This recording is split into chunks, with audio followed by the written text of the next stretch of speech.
नमस्कार, परभणी न्यूजमध्ये आपलं स्वागत करतो। मी दिलीप बनकर। पाहूया आजच्या ठळक घडामोडी। परभणी न्यूजमध्ये स्वागत करतो।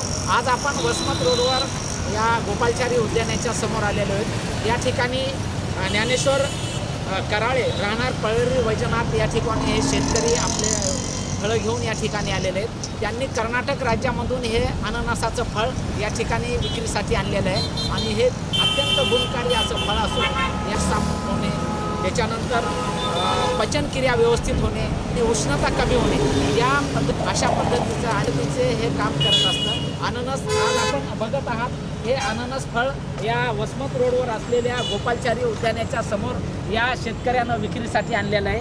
अत्यंत गुणकारी असं हे फळ आज याला ग्राहकांची पसंती आहे। येणाऱ्या जाणारे लोक याला पसंत करून हे फळ विक्री करत आहेत आणि आपल्यासोबत ज्ञानेश्वर कराळे यांनी जो हा कर्नाटक राज्यातून हे फळ आणलेलं आहे, काय सांगतात माध्यमाशी आपण त्यांच्याशी जाणून घेऊ। ज्ञानेश्वर नारायण कराळे राहणार पळरी वैजनाथ। हे राजा पायनॅपल आहे आणि खायला गोड असते।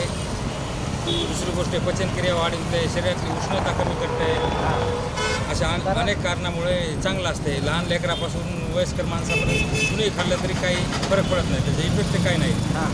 तर आपण हे म्हणजे जे कर्नाटकमधून जे फळं आणलेलं आहे, नेमकं म्हणजे असे किती फळं आणता आपण आणि किती विकता दररोजचे नाही, एक 8 दिवसाला 1-2-3 टन आणून विकतात। आपल्याला चांगलं जमते, त्याच्यामुळे परवडतं।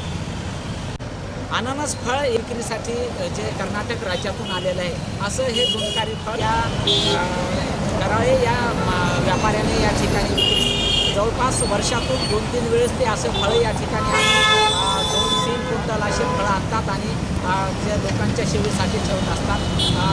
Parbhani news camera reporter Dilip Bankar, Parbhani. हे अननस जे आहे याच्यामध्ये आपण एका हिशोबानं पाहिलं तर सायंटिफिकमध्ये पण मोडते, कारण हा जे आहे थंड असते, पोटासाठी ज्याला ॲसिडिटी आहे तो आपण उष्णता असते त्याच्यासाठी तर याच्यामध्ये एक नर असतं आणि एक मादा असतो।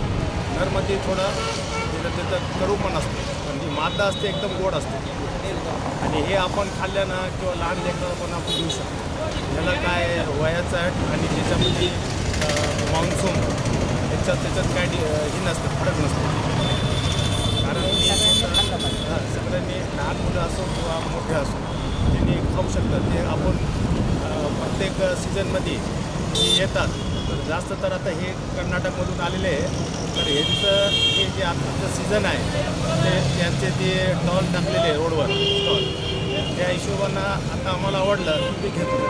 धन्यवाद। आणि याचबरोबर हे बातमीपत्र संपलं। पुन्हा भेटूया पुढील बातमीपत्रात। शहरातील ताज्या घडामोडी जाणून घेण्यासाठी पाहत राहा परभणी न्यूज।